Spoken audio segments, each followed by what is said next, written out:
Hi there, and welcome to the One Path to Wealth podcast. I am your host, Jeremy Dicker, the Hebrew Hammer, and with my co-host, Peter Hoopis. We are incredibly excited to be with you this morning, talking about all things wealth and what path you should consider when you are contemplating a wealth management plan.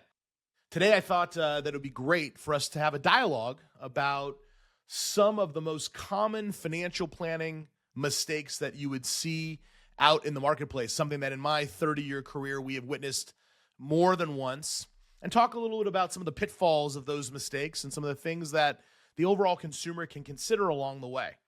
So, Pete, I'm going to ask you to go ahead and kick it off, and we'll have a good dialogue today and talk a bit about it. Yeah. It was kind of fun coming up with a few of these. I think we've seen a lot of them over the years. We talk about them a lot with clients. I put together a few bullet points, but I'm sure we could just keep going on and on with these. But, there's the one that, I thought it would be really good to start off with is just talking about focusing so much on past performance. Now, obviously, we got to talk about it. We can use it as somewhat of a guide as to what has happened. But I think what we've seen, and I want to just throw this one right at you, is, everyone wants to talk about the past performance so much. And it's okay, tell me about it. What did your portfolio do? Had I put this money with you, what would you have done? So just talk through that a little bit. Why do people put so much weight on past performance? It's a great question, one that I'm asked often. And what I would tell you, it's really because it's a safer bet. I mean, people feel like if it happened before, it's going to happen again. People view that as an indicator when in fact, and we've heard this on the commercial a bunch of times, past performance is not an indicator of future results. And we know that. And what I'm fond of saying to my clients, and Pete, you've heard me say this a bunch of times, when people ask me about what do I think the markets are going to do? Well, my crystal ball broke yesterday. I don't know about yours. And the reality of it is that's about as truthful as I can be. And as a financial advisor, our job, our primary goal is to sit there and really have a conversation and listen more, talk less, understand what the overall objectives and goals that the clients have, and then build a portfolio that's consistent with those goals and objectives, and really not focus on those past performance numbers, because the reality of it is they just simply are not likely to occur.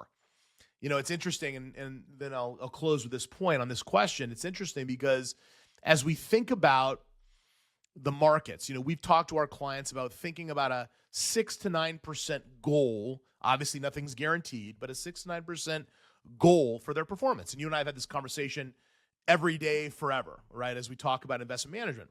Well, obviously, accounts are up significantly greater in the last 12 and 24 months. So clients can begin to start expecting that. Well, if you expect those things, expect to be disappointed, because the reality is the markets are going to do what the markets are going to do. And as long as you've built your portfolio based on consistent goals and objectives and a timeline that's reasonable, you're going to be successful along the way. Yep. Great point. It's a good one. Let's move on. Next one is, we've seen so many studies on this one too. People can get sucked into, and we're talking, the average investor, one of the biggest mistakes, right? They buy high, the market goes, they freak out, goes down, they sell low, they recovers, they buy high, and the same deal. So, just talk through that. Essentially they're trying to time it, or emotion, or what is it that you've seen that typically is leading the average investor to make this mistake of buying high, selling low? Sure. Yeah, I think, look, one of our jobs is to be a junior psychiatrist or psychologist or therapist to some extent, Pete. You and I have talked about that quite a bit. The reality of it is emotional decisions never are good ones in life, in business, personal life. Emotion, if you lead with emotions, you're going to be let down most of the time.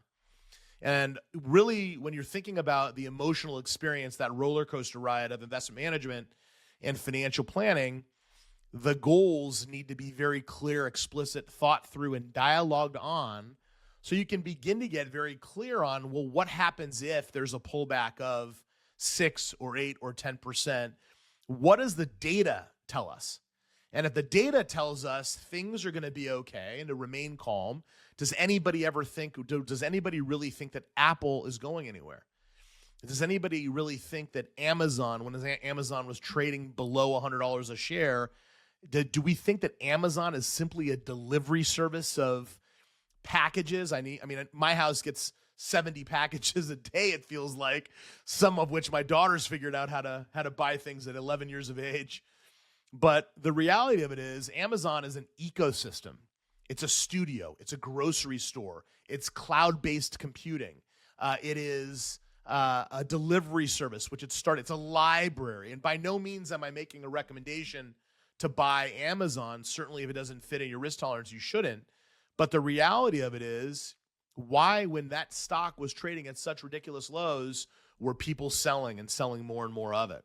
And again, the goals and the objectives that one identifies as being clear are what you really need to focus on and be paying close attention to. It reminds me of the question when we're talking to clients about their savings goals.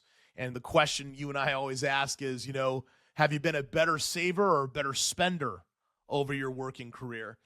And most people are better spenders, not better savers. And our goals and our objectives need to be, when we're talking with those clients, to, help them enjoy the spend, but certainly be focused on the save. Yeah. Want them to feel good about the spending. For sure. Building those habits in. And I think we were talking when you were just going through this, you mentioned the risk tolerance. That's a big one too, that we see. Some people can take on too much risk or they avoid risk too much, really. So what's really the key when you work on with a client, right? And we've seen this is a mistake that they can make, going too hot, going too risky or too conservative on the portfolio. How do you find that balance? I mean, that's another key when you're working with clients. Well, I think number one is you got to eliminate the words risky, more risky, conservative, less risk. We've got to eliminate those words because those words suggest something that may or may not be accurate. I mean, when we've looked at how bonds have performed over the last 2 decades with where interest rates were, one would argue that you couldn't buy bonds in a significant way because the performance wasn't there. Well, when our grandparents and parents retired, they just simply would buy bond portfolios and clip that coupon, and they'd live on that income, and that was that. So do bond investments indicate a more conservative approach to investments? I would argue no. I think that bonds are an appropriate asset to own in a proper asset allocation, regardless of age and regardless of risk appetite. I think you need to be looking at a person's portfolio and you need to be looking at an individual and understanding what their feelings are relative to their own investments and what they want to do. And then you build a portfolio with all of those assets in it. And I think we need to, as a community, get away from using the word more risk, less risk, conservative. Get away from that and focus more on objectives and have objective-driven discussions. And what is it that you're looking to accomplish? And then we vet the system and the marketplace to really identify what the most appropriate investments are for that individual's portfolio. Yeah, that's so key. What are they looking to accomplish? I mean, same idea when they're asking about past performance and what's it going to be moving forward, and are you going to outpace this this benchmark? Look, we don't know. Maybe that's not even our goal, right? Our goal is to accomplish what's most important to you. We're going to help you achieve what it is that you want that money to do for you down the road, and that's key to helping managing those discussions with the clients. And those expectations, because the reality of it is, Pete, as you know, it's about expectations. I mean, not all of us have been blessed to be independently wealthy like you. So some of us have to really focus on being reasonable with our expectations and identifying the most clear path to success in that wealth management process. Yeah. So next point here, and this maybe, I think we have such a focus on this, again, doing this for so long. And then going back a little bit to our insurance roots is having a good, solid estate plan. We saw the value of paying the estate tax with pennies on the dollar and using insurance as a great way to fund that estate tax, and that liability is due in 9 months and you got to pay it. And, so what we've seen is a lot of people thinking, I'm not wealthy enough. I don't need an estate plan. I don't care. I'm just going to give it all to Joe Schmo. I've got a will. I'm all set, right? Thinking that they don't need an estate plan. So, we've seen this come up a lot, and it puts people into probate, which takes years and costs a tremendous amount of money. So common financial planning mistake, not having an estate plan. Why is that often overlooked? It's a great point, Pete, and it's something that I'm asked all the time. People think that a will and a trust is for the uber wealthy, when in fact it's not. Look, at the end of the day, even if you were to take the tax aspect of the estate planning process out of it, do you want your children to go into foster care, even if you've got siblings and relatives that could care for them if, God forbid, you died and your wife died in a plane crash? Do you want to leave that to the state that you live in or the federal government to decide where your kids go? How about your assets? You don't want to, I hear this often, I don't want to make my children too rich. I don't want them to be too wealthy. My wife will remarry. She's beautiful. She's talented. I don't need to leave her so wealthy. And to which my response is always the same. That's the most ridiculous thing I've ever heard. If and when I die, and if I die young, how great would it be if everybody I knew became extremely wealthy? Everybody. I died. I was the sacrificial lamb, and everybody I knew, you and everyone else, got to be as wealthy as humanly possible. To me, that would be a great win. And, I think that when you think about estate planning, and obviously you're the trustee of my living trust and my estate plan, when you look at why those kinds of things are important, you need to identify someone that you trust. You need to build a plan that's consistent with your goals and objectives for your family. You need to get clear on the fact that if you are over the exemptions and you're going to leave a large estate behind, that you can decide if the government is going to be your partner or if your partner is going to be your partner, and what's most important. Because at the end of the day, you can choose to give all that money away to the government, and as Elon Musk so eloquently said, because they've done such a good job of managing what they've received so far, the government that is, or you can choose to indicate in a will or a trust exactly who gets the money, how it should be spent, when they should get it, what it can be used for, et cetera, et cetera, et cetera. I'm reminded of a story, multiple stories, restaurant groups, In-N-Out Burger, and the gal that runs that enterprise today after her father and uncle and brother died in a tragic airplane crash. How do you want your business to be left? Who do you want to receive those assets when you die?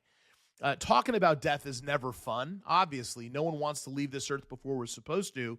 But in the event that it does happen, protect yourself. Have the documents in order. And if you happen to live a nice long life and die at 150 years of age, even better. You've done all the planning to ensure that everything went the way you wanted it to go. There's a great lead into the next common mistake here. Not having the right amount of insurance coverage, or having, if people underestimating what it is that they might need. So, just talk about what some of the risks are there. I mean, again, this goes back to over the career, closing in on 30 years now. Unfortunately, have had to pay some death claims. Fortunately, not a tremendous amount, but have had to pay some. Had some disability claims. Never once was a check sent back. Never once was it like, give me half. I don't, it's too much, or I don't need that amount every month for my disability claim. I mean, this is something, I feel like we try to do a really good job of making sure that the proper amount is there. I mean, talk about the downside. What happens if you don't, or you let some coverage expire and you fall short, or you just don't have the right amount of coverage? Yeah, so role play with this with me for a minute, Pete. So, Pete, if life insurance was free, how much would you want? As much as I could get. Right. And so this idea that because something has a cost, something has a premium, everything is a cost-benefit analysis. Everything. And the reality of it is, what is the cost to proper planning? It's not much. And the downside with life insurance, and there is a downside, all of us get to buy it at a different price because our health and our age. And then there comes a point that you don't get to buy it at all because your health does not allow you to have that insurance, or something in your medical background precludes that from happening. I was with a client yesterday who is a very good investment client of ours and recently decided to buy some insurance, and he applied for it and unfortunately was not able to get it. Not an old guy in his 40s, but had some liver issues and some other things that just didn't allow him to qualify to buy that life insurance. And he and I were getting together and talking a little bit, and he was sharing some things that I did not know. One, his brother died of suicide. He was a very successful guy. They had been trying to have kids for a long, long time. His wife was the primary breadwinner, but unfortunately, the stress of some of that was too much for him to take. And I'm sure there were some other issues there as well. And that how he, my client, and his wife now are really focused on having kids, and they're pregnant and going to have their first here pretty soon. And they're going to try to get insurance. He's going to try to work on some of these health issues and get them cleaned up so that he can qualify for that. And then there's only so many stories that I've heard where, that individual decided, I don't need the insurance, I've got plenty of money. And then that person passes away and they didn't have the amount of money that they thought. They were not able to guarantee that their daughter had the ballerina shoes on her feet and their son was able to maintain those golf lessons or baseball lessons or singing lessons or whatever it might be. And that spouse, who may or may not be working, now has to go back to work. And I think at the end of the day, everything's a cost-benefit analysis. And what I always say is, if car insurance wasn't the law to have, would you own it? If car insurance was not the law and you didn't have to have it, would you own it? My answer is clear. Absolutely I would. Because I don't want to take the risk that some uninsured person or some person that is insured crashes into me and leaves me in a situation where that would be detrimental to my family. And the life insurance is the same thing. The problem is people don't like talking about it. Right. They don't like having that conversation about death or disability or some of those things that have happened that we've seen along the way. So I think it's very important. And people have to think about, regardless of how wealthy or not you are, proper protection planning is the cornerstone to every financial plan. In fact, one of our mentors, Pete, used to say to us, what? A financial plan without insurance is just an investment plan. And I couldn't agree more. Yeah. How about taxes? I think this is another mistake that can come into play. Now, that we aren't CPAs. We don't play one on television. We don't. But, not considering the taxes or the tax impact or thinking through where tax rates might go. And, just overall, when you look at your client's financial plan, how do taxes come into the plan? Yeah, taxes are considerable. I mean, look, at the end of the day, if you don't manage the impact that taxes have on your personal balance sheet, you can lose a significant amount of your overall performance and expected performance, and certainly when you're retired, your retirement income, to poor tax planning.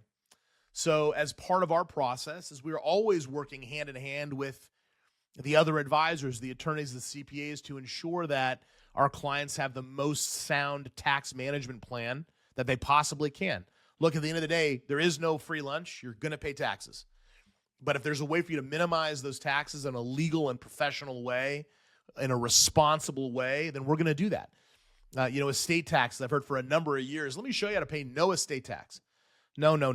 You've got the exemptions.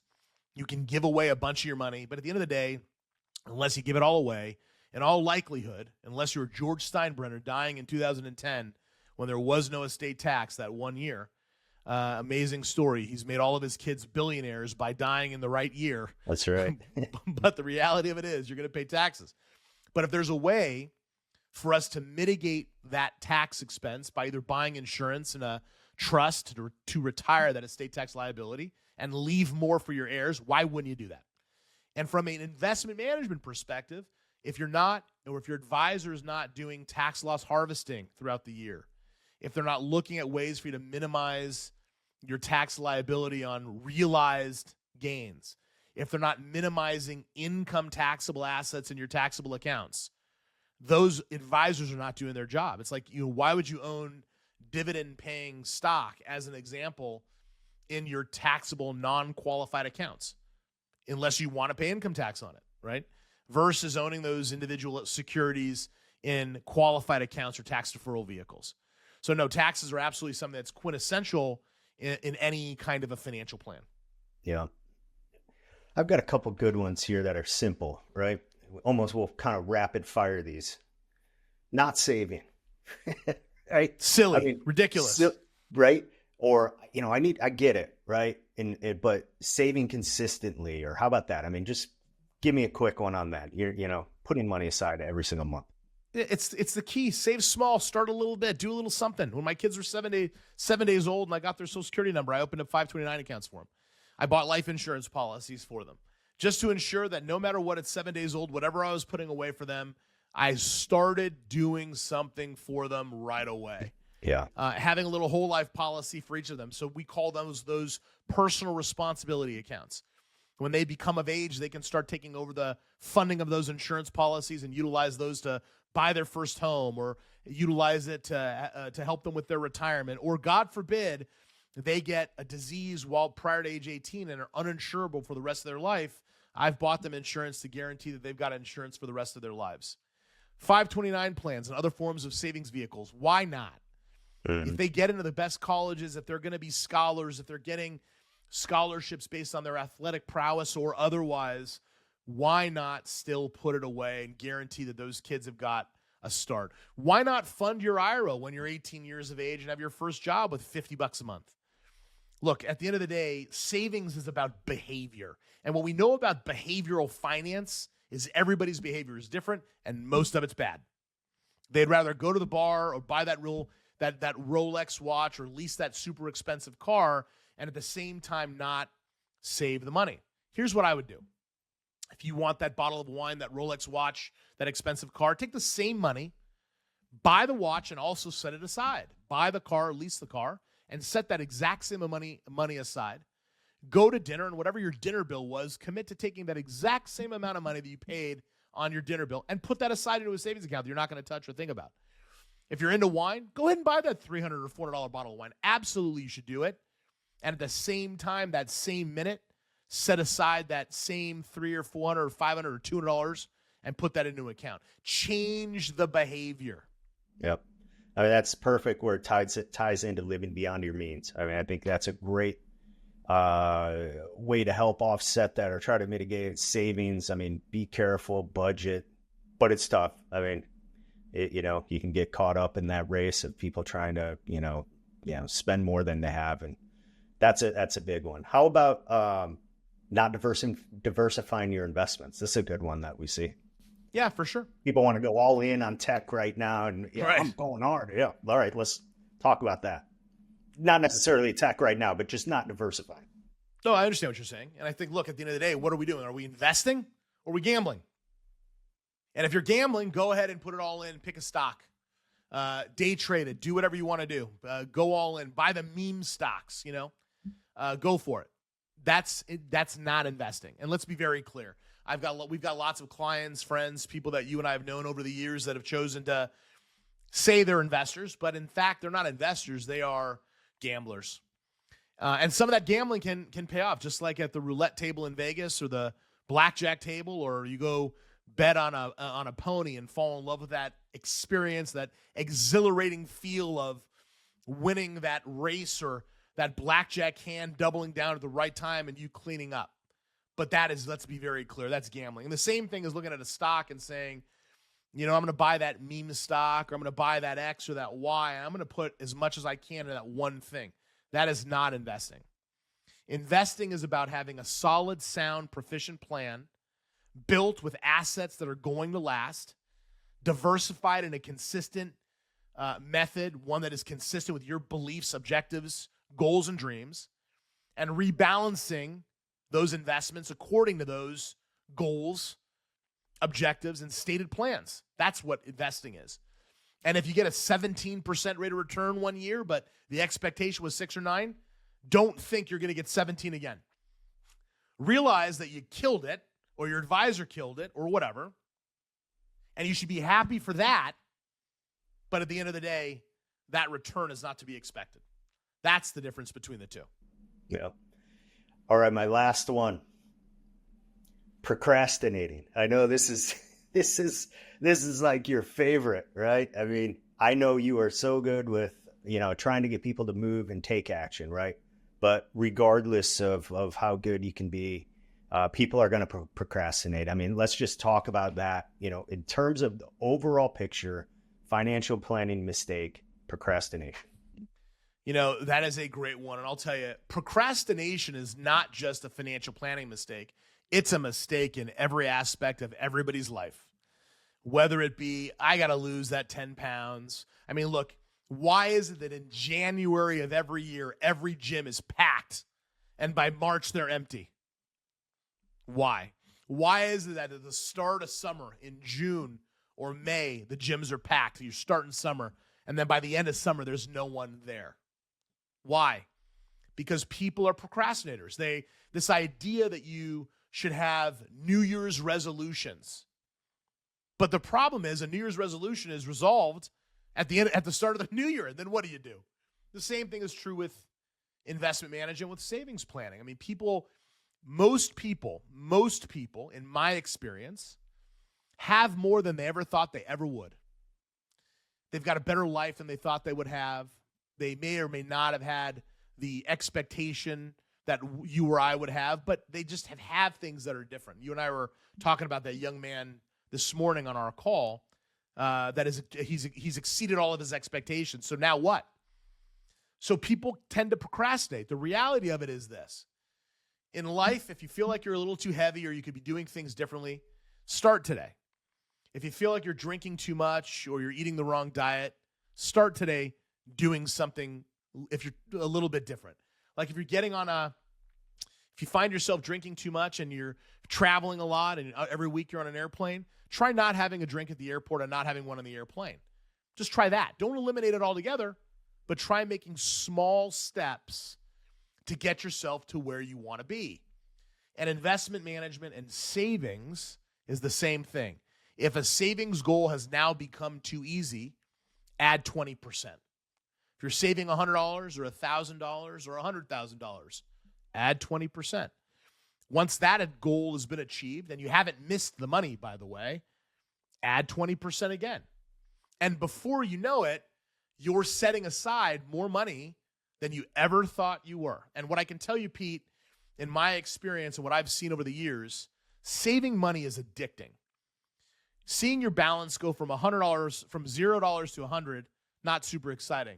But when you hit 1,000 and then 10,000, and now it's 100,000, that addiction to growing that money, you're going to make a different decision. You may not buy that very expensive bottle of wine. You may not lease or purchase that car that's outside of the budget because you want to see those balances grow. And I think at the end of the day, procrastination is a behavioral deficiency. Procrastination is not something just in your savings plan or investment plan. That's, in my assessment and in my experience, something that is paramount in a person's life. It's part of who they are. So in order to solve for that, it's taking little steps on every aspect of that to get to where you want to go. And it's like I follow Arnold Schwarzenegger, as you and I have talked many, many times, and his argument about not having time to go work out for an hour every day. And how he said, that's ridiculous. I don't understand that. That's the most crazy thing I've ever heard. Well, the reality of it is he's right. I know. Get up an hour earlier. Yeah. Have lunch an hour earlier and go to the gym at noon.